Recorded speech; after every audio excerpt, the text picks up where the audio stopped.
There's a lot happening here. Sophie needed to get that off of her chest. The referees are treating her like a princess. She might as well be wearing a tiara. It's never really a winning mentality. She's made it clear she's not afraid to get a fine. The one thing that it seems that WNBA players can agree on is the officiating sucks in the WNBA. She knows how to play the game, and her game is translating just nicely to the professional ranks. This is the Ricky Cobb Show, presented by Prize Picks. Preseason football is underway. College football is right around the corner. Don't miss any of the action this year on Prize Picks. Sophie Cunningham in the WNBA, and the one thing that it seems that WNBA players can agree on. Well, I guess there's two things that they can agree on. One is they deeply believe that they need to get paid. And I'm not going to hate on them for that. You can draw your own conclusions about whether or not they deserve that pay, given the fact that the WNBA has never turned a profit in its entire history and lost about $40 million last year. But as I've said, you got people paying $250 million for expansion teams. Somebody thinks that this league is going to make money. And if billionaires think there is money to be made here, I'm not going to fault these women for wanting to get paid. It never hurts to ask. Ronnie T-Shirts, has told me it's free to try. You miss 100% of the shots you don't take. Wayne Gretzky - Michael Scott.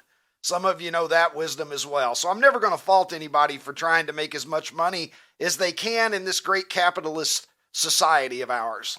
But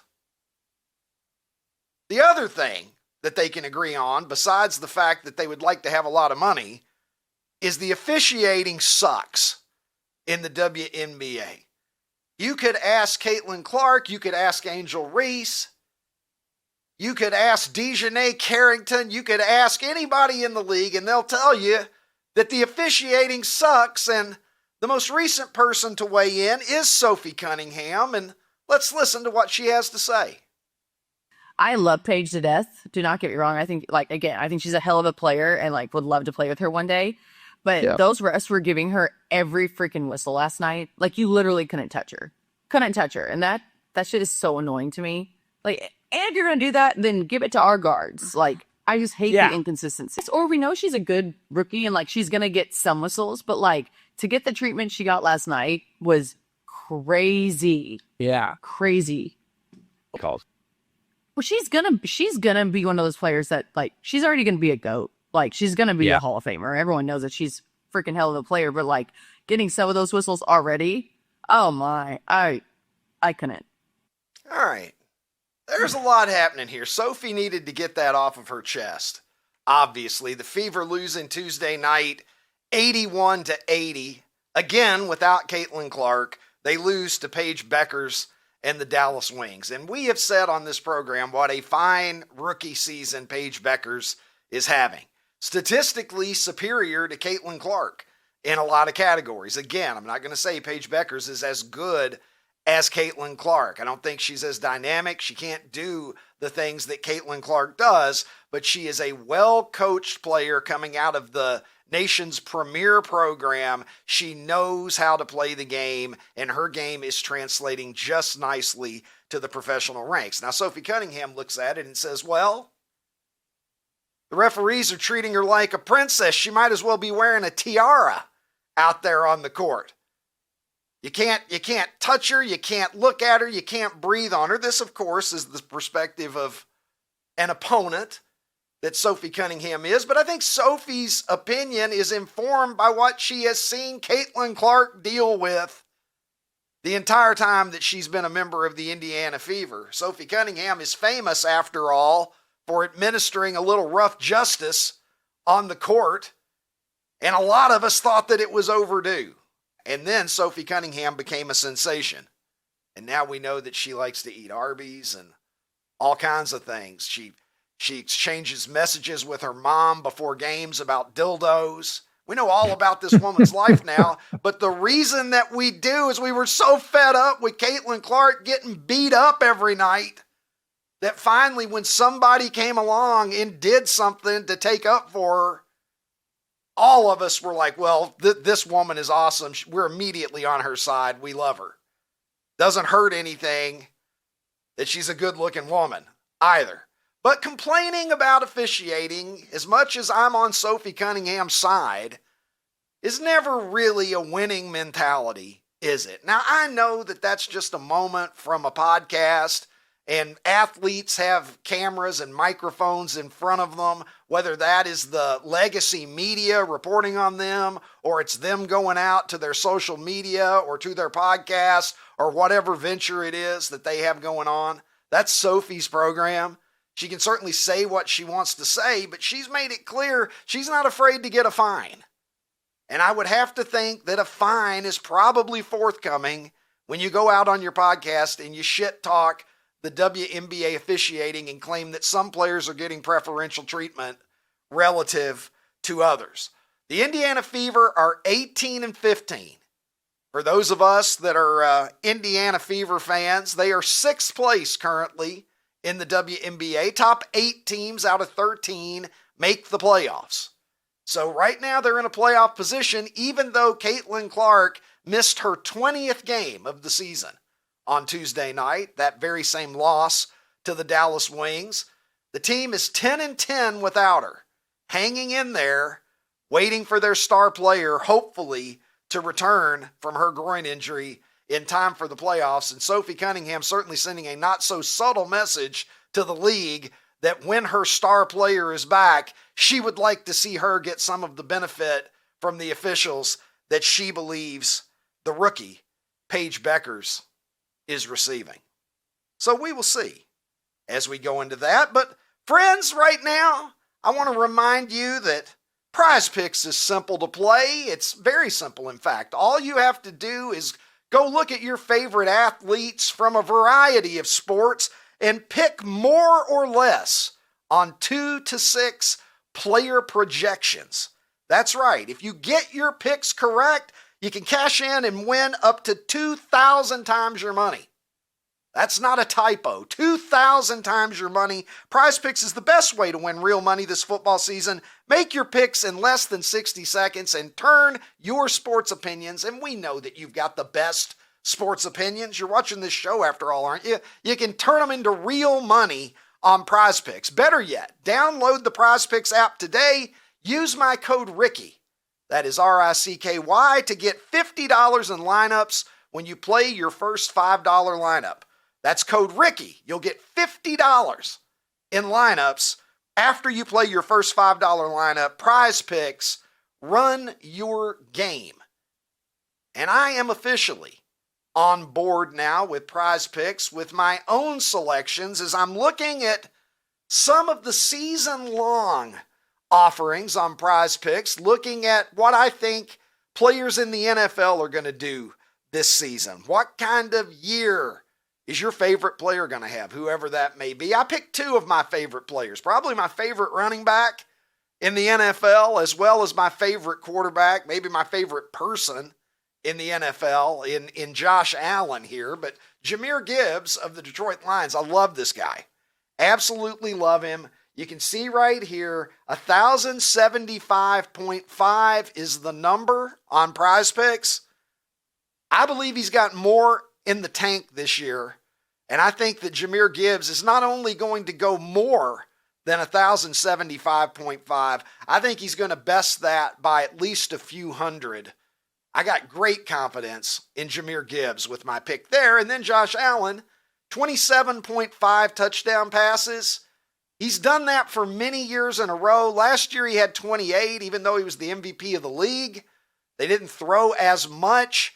His numbers were down, but even last year he was over 27.5. I think he's going to clear 30 this season, and so I feel good about saying more on Josh Allen at 27.5. So I'm planning to win some money with my picks. Head on over to Prize Picks, use my code Ricky, and win some money of your own, will you? It's right there for the taking. All you got to do is go get it. Much like the Philadelphia Eagles went and got it in Super Bowl 52. The Tom Brady, Bill Belichick era, man, it was something now, wasn't it? 9 Super Bowls they went to, 6 Super Bowl victories. And the only poison that they faced in that entire incredible run was Eli Manning, who had the kryptonite. Tom Coughlin had the kryptonite.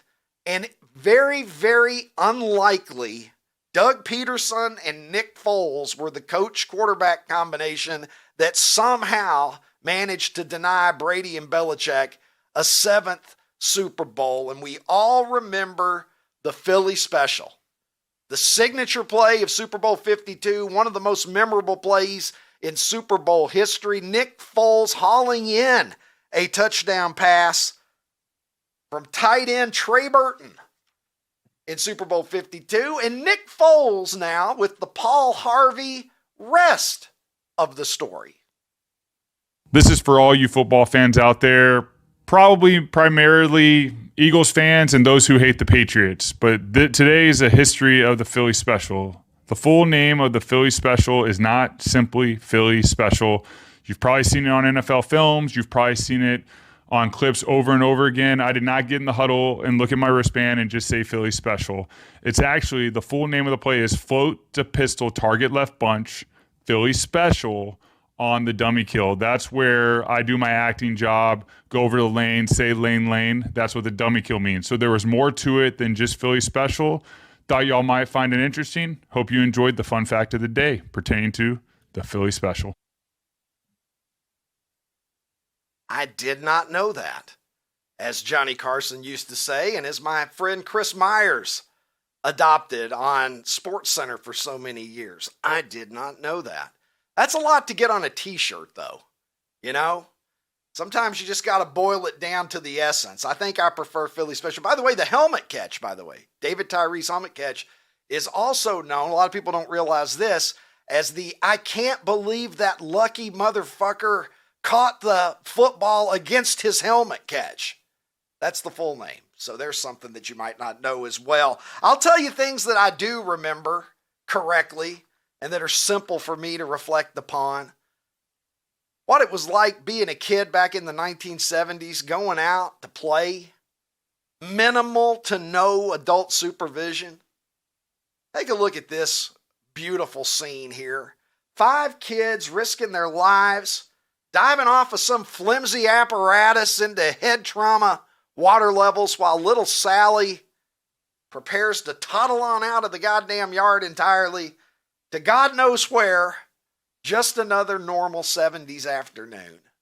And look at this scene. Soak it in. Breathe it in to both nostrils, won't you? Just kids out in the backyard. Sally, come back. Somebody keep an eye on her. What were parents thinking back in that era? Excuse me. Wow, the first sneeze in the history of the show. I probably shouldn't have done that cocaine when they took the camera off of me. I was looking for my opportunity there. Rod, I went to my cocaine fingernail, caught a little bit there and quick had bump. to sneeze. Yeah, just a quick bump. Take a look at this. You could hit a bump in this car and you'd never even know it because the thing was built out of the same stuff that we made tanks with. This door weighed more than the entire fucking car you drive now. And if you don't believe me, ask somebody over the age of about 45 who remembers getting schlepped around in one of these bad boys by their mom or their dad or their Uncle Fred, and they'll tell you that door weighs about 9,000 pounds. That weighs about as much as an African bush elephant. Ashtray in the door, baby, because we knew that people were going to be smoking right there. They used to make toys real sturdy as well. They weren't all plastic and soft and whatever. You bought a toy and took it home. There was risk involved in that. Yeah, the Tonka stuff was made better than... God, I mean, half the stuff that's on the highway today. You look at Tonka toys from back in the 70s, 80s, they're still out there. There are people who have inherited those. There's kids out there that are playing with their grandparents' Tonka toys, I'm quite sure, and that shit still works because quality used to mean something when they put that Tonka name on it. I'm going to tell you something. It's risky out there in the world. We were talking on the show yesterday about Walmart is now doing delivery drones. They're rolling this out in Texas and in Arkansas. And you can order something from Walmart in certain areas of the country, and then you're going to have a drone buzz your house later and drop it off in your backyard. Here's something a little different for you. I don't know if this was a Walmart drone or not. I don't believe they have the kind of motor in them that could do this. Take a look at this. A guy out doing the fun American activity of playing with his dog, throwing his dog a Frisbee. And keep your eyes peeled as the Frisbee is thrown. This is in the UK. This is in England. It's still an American activity, goddammit. The British get one right once in a while. And did you see that? In slow motion, look at this fucking thing. As the Frisbee flaps in the air, what the hell was that? Some people saying that they think this guy may have unwittingly identified some type of otherworldly object. Looks like it's from a WNBA game. Well, it does. That was the comment here. Take a look at this. Someone in the comments of this, I nailed it perfectly as well, Ronnie, saying that is just simply a dildo headed for the WNBA. I didn't see that. I promise you I didn't see that. Yeah. That's funny. Me and Reformed Stoic, maybe we've never been seen at the same time, just saying. Was it neon green? I couldn't tell. It was moving too fast. It's going to land at half court of a Golden State Valkyries game across the Atlantic. It's got to go all the way across the Atlantic, then across the country. Hypersonic dildo. To get there. Hypersonic dildo headed for a court near you. Ronnie, I will now welcome you officially to the program. You are, of course, the international streaming star who joins me from Nashville, Tennessee. Ronnie, do you believe in aliens coming and visiting Earth, checking on us and doing alien things in their flying saucers? I don't. I think that if it was real, we would have had empirical proof by now. It would be something that we just know unequivocally. Absolutely do not. Maybe the government do not believe it at all. See, I always thought when Trump somebody would have spilled the beans, there would be no way that Trump could hold that. Because he would know, right? Right. Like he would have to know. He'd absolutely want to tell you. He couldn't hold that. No, he'd want to be the guy that told everybody. There's no way a guy who's lying about his golf score is going to be able to set on, like, I know where the aliens are and what they've done. So I feel like that's the best data point we have that it's not the case. Tim, how do you feel about it? Do you think aliens are real and have visited us? Oh, 100%. If you didn't, did you see all the congressional testimony last year? They released several very damning reports from airline pilots, pieces of video. It freaked people out. You guys don't remember that? It was they showed the hearings on CNN, on Fox, the whole deal. This was last year around this time, actually. No, I think there's absolutely some unaccounted flying objects. And in fact, new Congresswoman, we don't have the sound, but if you didn't see it, Paulina Luna was on with Joe Rogan. She's new to Capitol Hill, and she has been shown credible evidence. They're calling interdimensional beings, and that things that take place outside the movement, outside of the realm of time and space as we know it. So members of Congress are showing shit. I absolutely think there's something. We can trust them. Huh. Listen, knowing what life feels like outside of time and space has usually just been reserved for people who have had coitus with Ronnie t-shirts. They're the only ones, to my knowledge, that hey, on a serious note, experience is like. On a serious note, not that coitus with Ron was as quick as that thing flying by.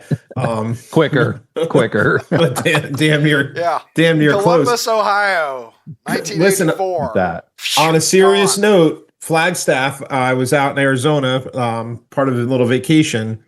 Do you guys know that there's now upwards of 4,000 things that are being identified as planetary bodies? We went to an observatory out in Flagstaff. Pretty wild stuff, man.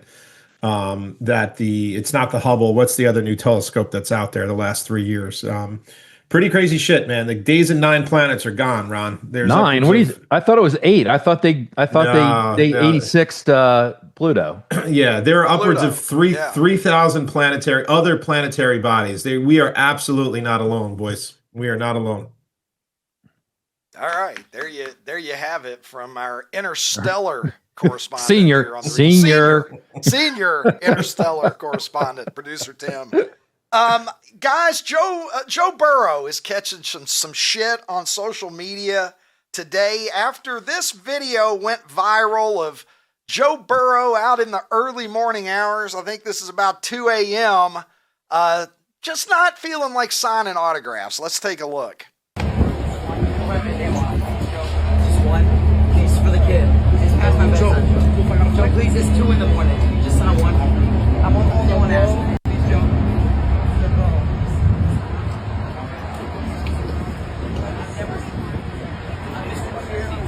How much does that suck that you can't even walk the street without getting accosted like that? At 2 a.m., Tim. Yeah, this bullshit. It's not for the kid. You're not a kid. You're walking around with Ricky knows card shows better than anybody.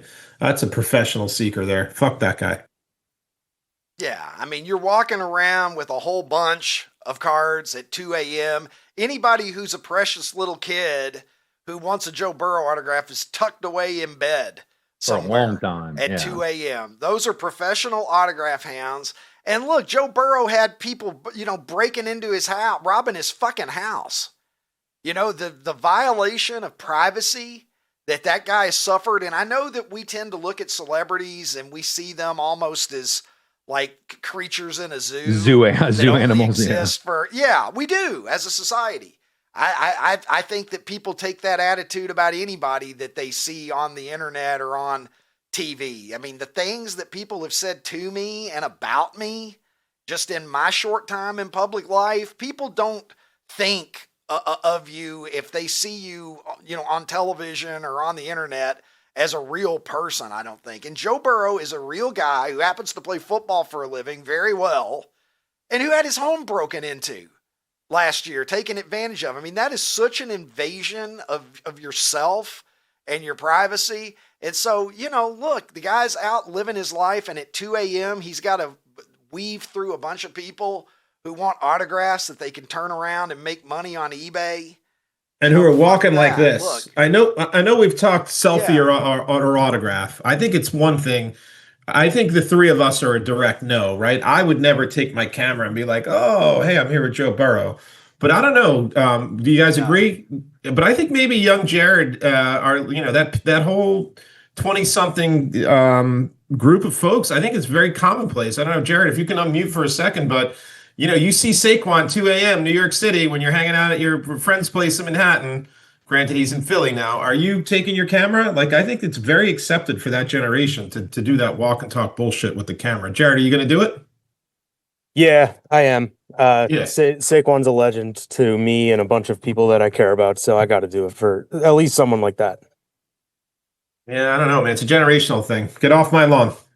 Get off Ricky's show. Yeah, I mean, I understand. Tim, you welcomed him to the show. You can't turn around and say that to him because you didn't like his opinion, for God's sake. But no, for me, there needs to be, as a fan, and if you really like these people, they go up and they do the rudest things because they like the person.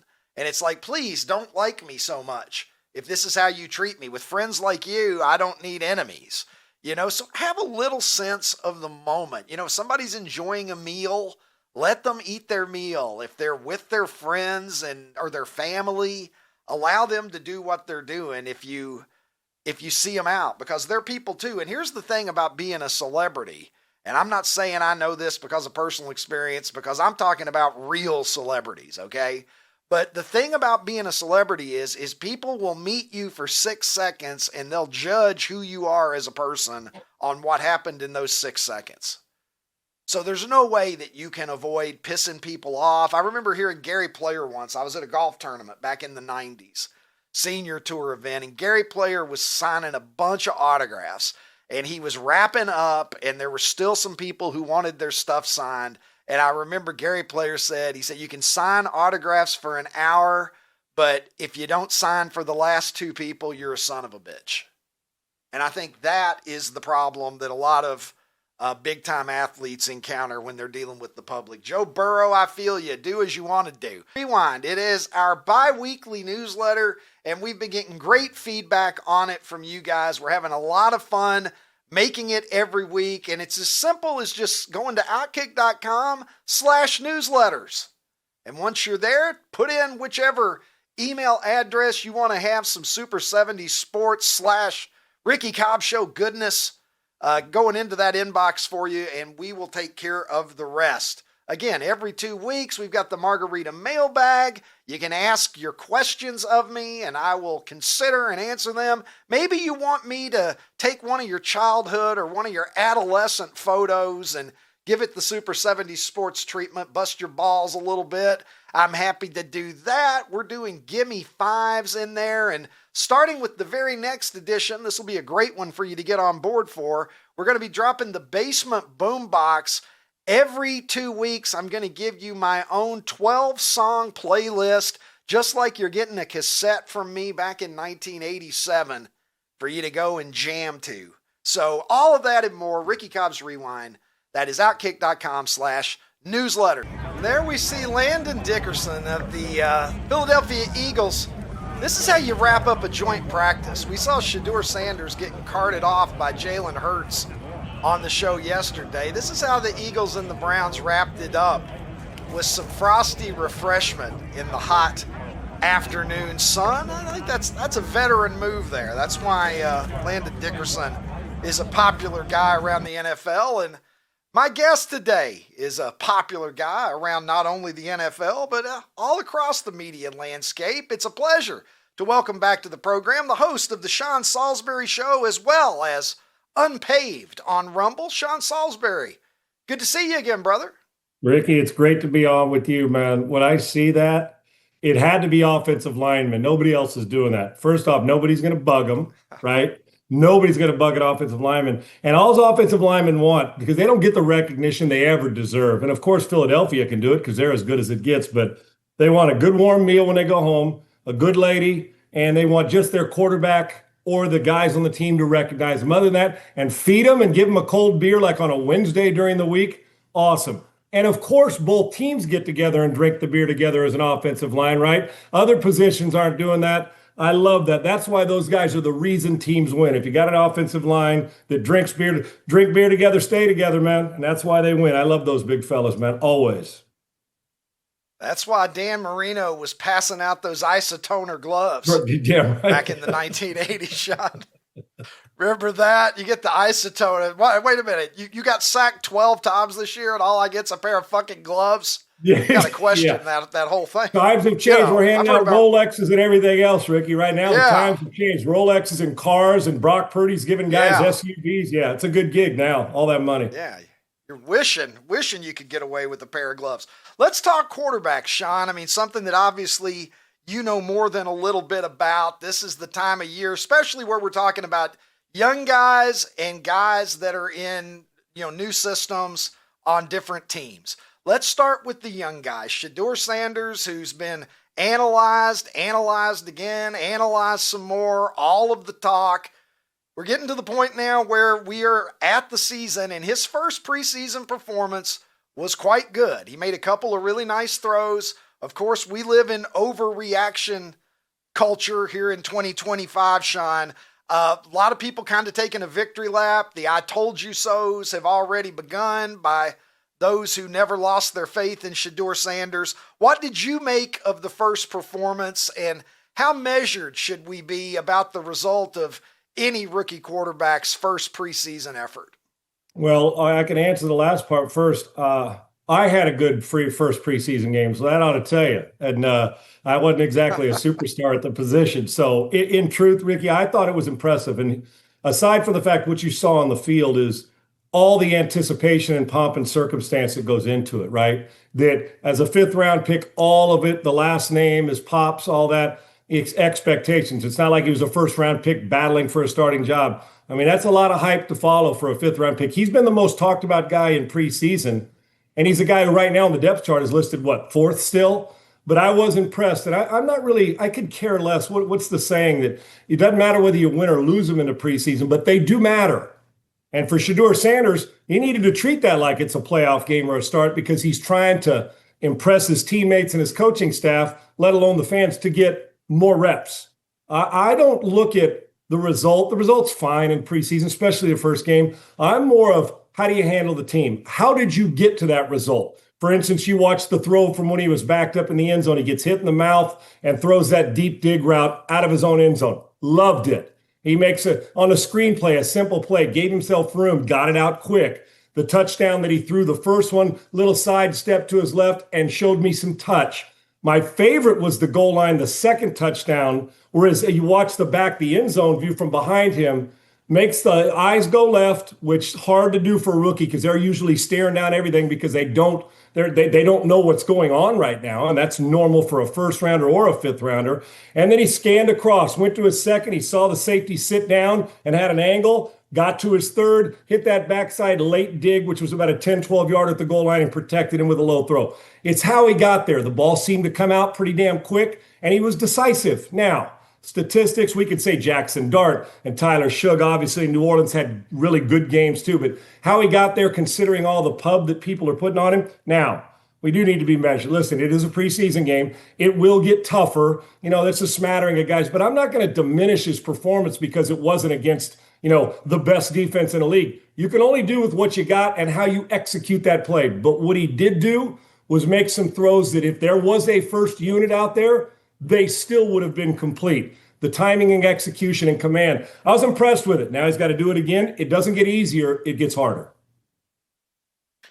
Sean, how long does it take before you really have an indication as a coaching staff, as an organization? How long do you have to see a guy before you really start to form an idea of what you really have when you're talking about one of these young quarterbacks? Yeah, that's a phenomenal question. I think it's different for others. Your expectations of Jackson Dart, because he's a first rounder, may be different than your expectations of a guy, me that was undrafted after I come out of an injury. So, but I think what happens, and I think the preseason games, Ricky, are overrated. I do. And here's why. Now, it may not be overrated to the journeyman who's trying to make a squad. I don't mean for them. I'm just talking about as a fan base. Oh my gosh, you saw all the hype. We see it on it. After a game like that, we got him in the Hall of Fame. Had he played poorly, I wouldn't have buried him and said the guy couldn't play. But with all that hype, and you try to figure out, okay, what do I got here? I'm pretty damn sure over the course of time, in my time covering it, playing it, and talking to people and watching it, it's the practice, it's the everyday grind. You go out, that's just validation on a preseason game. Okay, nice job. Saw him, come out at halftime or go into halftime or a 2-minute drive or throwing a touchdown or throwing out when he's getting hit in the mouth, his poise, coming after a bad throw. How does he do? But more importantly, on the practice field, the daily grind of meetings, putting in 10 new pass plays, 5 new runs, new install on coverage and motions. That's in the morning. Then in the afternoon, we're putting 5 more. It's the accumulation of a library. How do you take it from the practice field and put it on from the meeting room and put it on the practice field? So for me, in the judgment for me and people I talk to, the grind of playing against another team like those we saw, the Cleveland and Philadelphia. The validation is, 10 throws. What am I going to learn about 10 throws? Well, how he got to them. But for me, the stuff he's doing that you're not seeing, that I'm not seeing. What's he like in the meeting room? What's he like when I put him on the board? What's he like in 11-on-11 blitz pickup drill when he doesn't know what's coming by staring at the script? What's he like in 7-on-7 when they play a coverage he hasn't seen, unlike college? So it's that. And then the grasping. Does he live with mistakes? Can he make a mistake and come back and not make the same one? I know it sounds kind of cliche, but for me, I'm far more interested if I was evaluating what he's done from the day he got to camp to now. The games are somewhat of an evaluation, just the stamp on and say, okay, that validated what I saw on the practice field. Now, if he's a practice field All-American and goes out there and pisses down his leg in a game 2 or 3 times in the preseason, then we're saying, I'm not sure he's got what I thought he had. But if he's a gamer and not a practice guy, well, that was Jim McMahon. And I'm not talking about a young guy. Mac was a horrible practice guy. Team, I love it. But I got news for you. When the game started, Mac would make every single play and do it all, and everybody loved him because he was a gamer. Mac would always just about, kid, I'm not going today. Mac, it's 100 degrees. You're going to make me take all the reps? Yes, I am. And he earned that right. But with Shedeur Sanders, every single snap in the preseason matters. He doesn't have time to bleed, as Jesse Ventura said in the movie. He's got to make those plays just like any other rookie does. Plus, as a fifth rounder, we have more expectations from you than you do a first rounder in preseason because you got to prove more. Jackson Dart could have a horrible preseason, and guess what? He's not going anywhere. A fifth rounder, a free agent, you have a bad preseason, practice and every day, you'll be finding yourself at home. So to me, it's the practice grind of day 3. You're tired. You hate football. Can you keep coming at me and showing me in the meetings on the field that that's it? So I would say, put it this way, as the player, you never know when you've arrived. You think you do. As a coaching staff, I think it's the constant grind and the climb of the hill where you say, okay, as we parlay this out as a rookie, 5 games, 10 games into the season, or by next year, we may have something really good here because he can keep up with practice and not eliminate himself mentally. Hey, OutKick fans on YouTube, if you enjoyed this episode, hit the subscribe button and make your way over to OutKick.com where you can watch the full episode.